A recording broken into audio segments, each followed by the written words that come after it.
big shout out to Squarespace for sponsoring this video.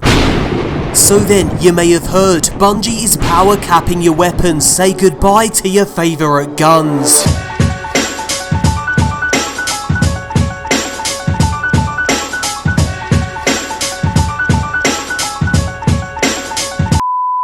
So yeah, some players are happy about this, others not so much. We're gonna look at how power capping will affect your precious loot. Plus, we're getting a brand new engram in Season 11. An engram that allows you to choose the item within, which means less garbage RNG and more of the loot that you actually want. And we're getting 2 brand new Iron Banner perks in Season 11 too. We're also gonna look at how one of the worst quests in Destiny actually came good in the end. And check it out, a fun little exploit that allows you to climb to the top of Felwinter's Peak in Destiny 2. And finally, we're going to look at a really interesting little teaser from Zavala and a potentially brand new character. So yeah, let's effing well do this.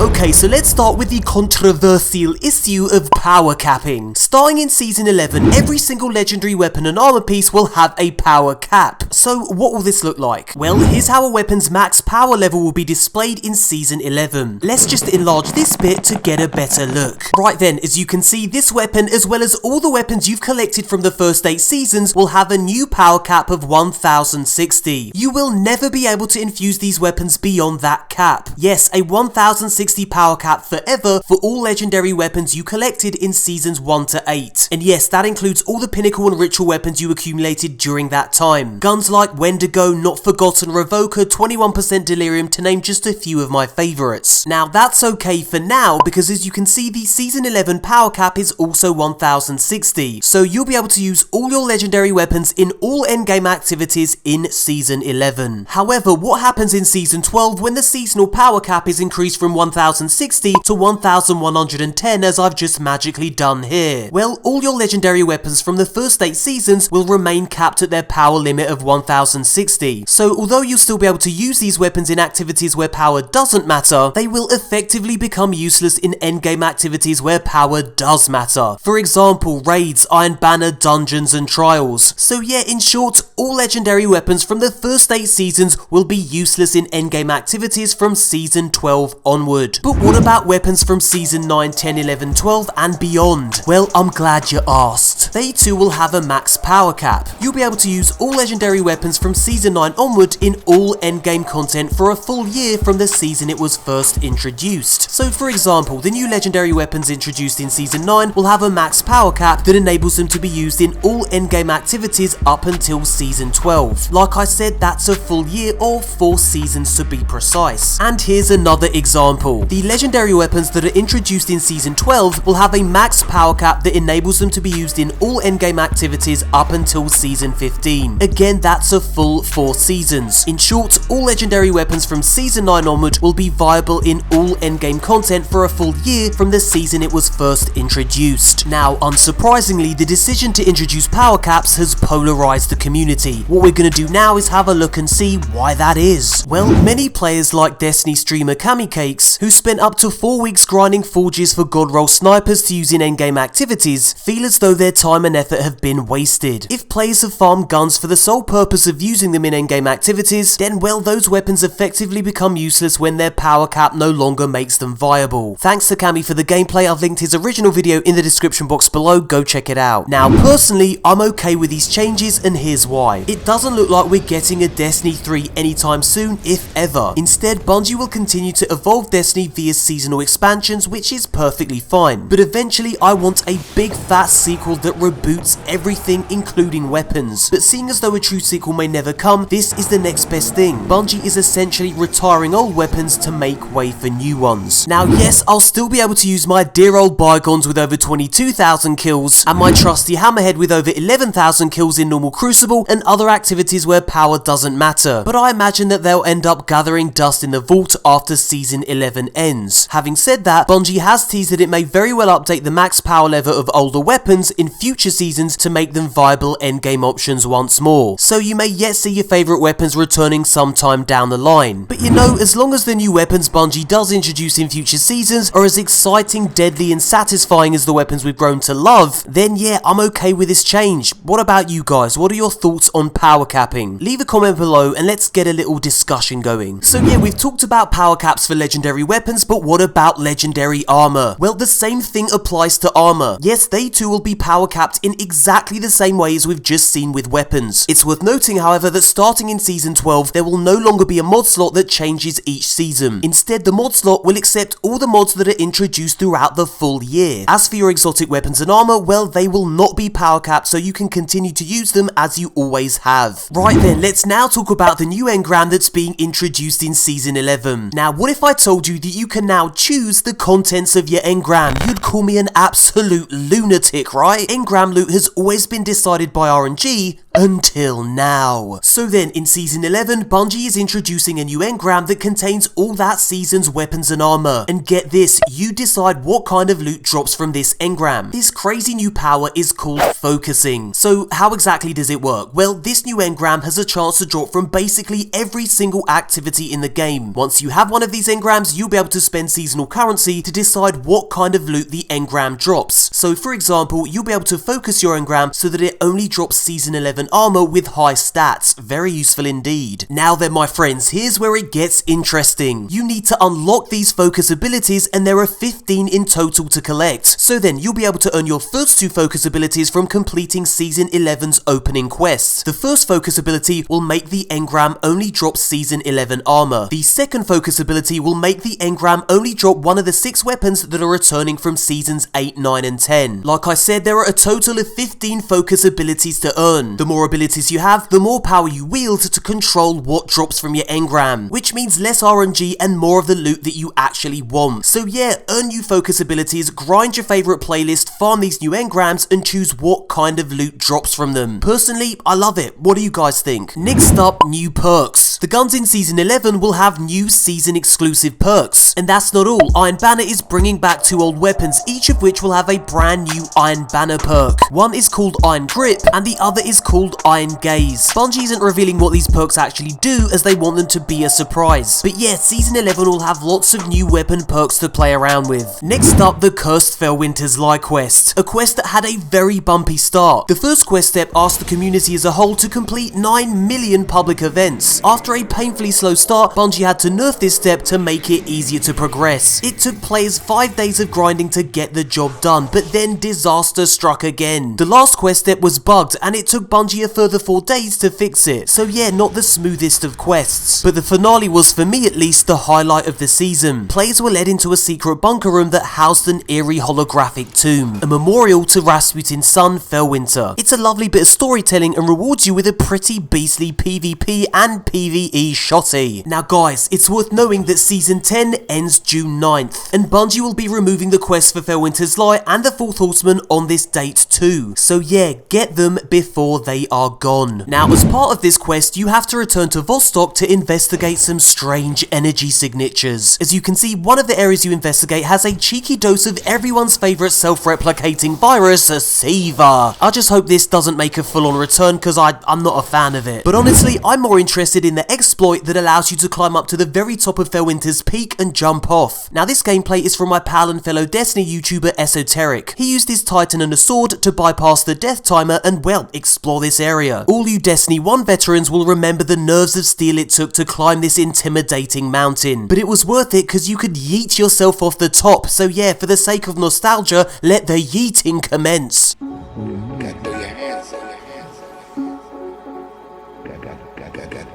Throw your hands.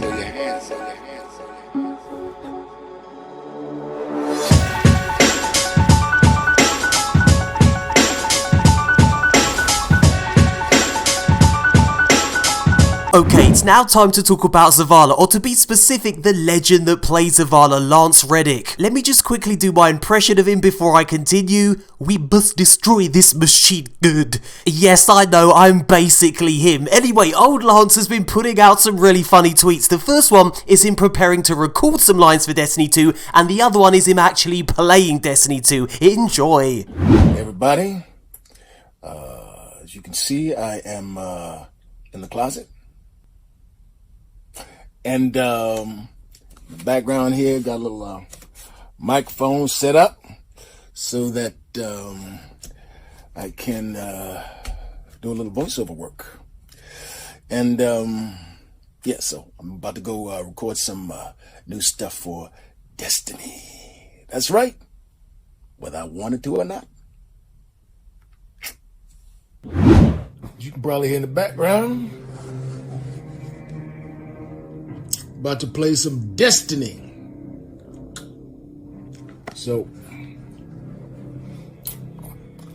that's what's going on here on the Memorial Day Sunday. And check out this tweet from actor Tom Skerritt. He posted a pic of himself in a virtual meeting with numerous employees at Bungie. Now, Destiny fans are speculating that he's voicing a new character for future content. Now, some of you may know Mr. Skerritt as Dallas from Alien. So yeah, some real talent joining the roster of existing voice actors for Destiny. Again, a big shout out to Squarespace for sponsoring this video. Now, Squarespace is a powerful website builder that allows you to fulfill all those crazy creative ideas that you have. Squarespace makes it really easy to create a beautiful website. So let's say you want to set up an online store selling pickled snacks. Well, yeah, why not? Go for it. Simply choose from the hundreds of beautiful website templates and start customizing. In no time at all, you'll have a professional website to launch. You can even purchase domain names directly from Squarespace, each of which comes with free privacy protection. And once your website is up and running, you can keep track of all your stats, page views, unique visitors, your top sources of traffic, and well, feel proud that something you've created is now out there for the world to see. You sell those pickled snacks. And once you've built up a community, see what they have to say with the fully integrated commenting system